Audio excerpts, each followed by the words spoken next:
saw this quote that said that everything that you're doing today is because 10 years ago people were planning for the future while you were living in the present. Facts. That's a real quote. Yeah. In my own business, I think 10, 20, 30 years down the line, I actually think about what happens after I die with my content. Yeah. Yeah. Interesting. So this is why when I do certain things, when I interview certain people, it's like, okay, this may not be the hottest clip right Today. now. Yeah. But 10, 20 years from now, this is going to be a very important person still. Yeah. You know what I'm saying? Nah, that's like great way to look at it. I just interviewed Brian Michael Cox, Right. who's not a household name. Pete Cox is official. This guy's got 9 Grammys and sold 100 million records behind the scenes. Yeah. It's a very important music person. Absolutely. And he did his only interview with us. So it's kind of like... And then when somebody's looking him up, or they looking up the Jermaine Dupri's and Mariah's and Jagged Edge, all like, yo, that dude was influential. Exactly. Yeah. Now, you were just on the phone with Obama yesterday. Yeah, man. The forever president, my president.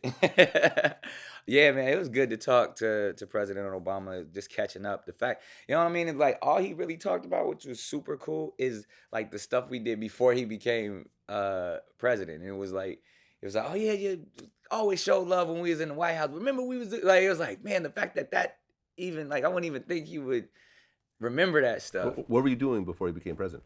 I mean, just the stuff where the plan to become president and being a surrogate and every kind of like what's going on right now with people kind of putting their bid in to be president for 2020. I remember it was times like 2007 and we were doing different rallies and speaking engagements and going around to different schools, getting people excited about this young man named Barack Obama that people didn't know that much about, but we thought he could actually spark some change. So it was good to catch up, man, and not kind of surface conversation, but to know that your relationship was still appreciated was dope. Yeah, I mean Biden might run. He should. I mean, I think he's the only one with a real chance to beat Trump because most presidents do 2 terms. Yeah. Very, very rarely. Like in our lifetime, George H.W. Bush was the only one who lost the second time. That was because Ross Perot split the Republican vote. Yeah. But yeah, I think Jimmy Carter also didn't win. Carter. He didn't win the second term. But in general, most presidents stick around for the second term. So you need a real candidate to beat Trump. Biden could definitely do it. That's what I'm saying. And that's all. I mean, again, we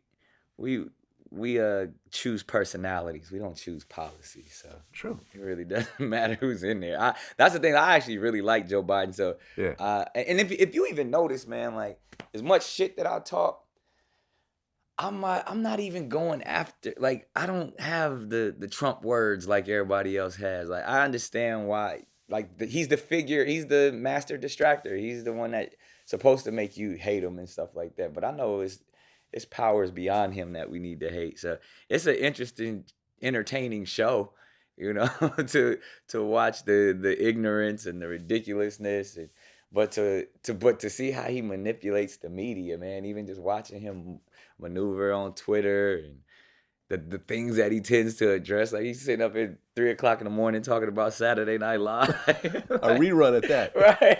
It's like, yo, this is the president. Like you ain't got other shit to do. You up late at night watching SNL. Like that's, I don't know, like that to me, like it's not, if we fall for his bullshit, that's our fault, man. Like and that's just how I feel about government in general. You know how I've always spoke out about how voting is something that doesn't even really, pertain to us and what this system is. So whatever oppressor you pick to put in there, this 2-party system is bullshit in the first place. Well, I mean, I've said this before. I personally think that Kim Kardashian is trying to plan a presidential. I mean, the way she moving. That's what I'm saying. With all the criminal reform, that's not an accident. Those are well-calculated moves. I salute it, man. You know me. I speak my mind when it comes to anyone, but even specifically that if I felt there was some negativity going on, I would definitely speak on it. I can't say nothing negative about somebody who's trying to get people out of slavery. Yeah. And that's all prison is. And it seems like the work she doing, why hate on it? You know what I mean? No, I applaud her for it. If it's for a political run at some point, I think it is. That's dope. Because to me, it just shows where we are in society, man. Like, and if that's y'all leader. Well, I mean, listen, you know, people are like, well, she can't be president because she has a sex tape, and I'm like, well, the first lady has nude pictures. Yeah, you can look them up right now. Yeah, and it's like first lady that you actually see nude. Yeah, like we just get I don't know. A blatant racist in the White House right now.